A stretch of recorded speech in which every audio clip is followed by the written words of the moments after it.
Oh. I feel like I grew 3 inches. That was a lot, dude. That's the first one.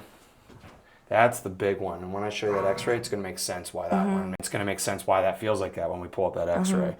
It's just compressed and forward and down, and you're kind of cockeyed, and everything's just right on top of itself. I just seriously felt taller.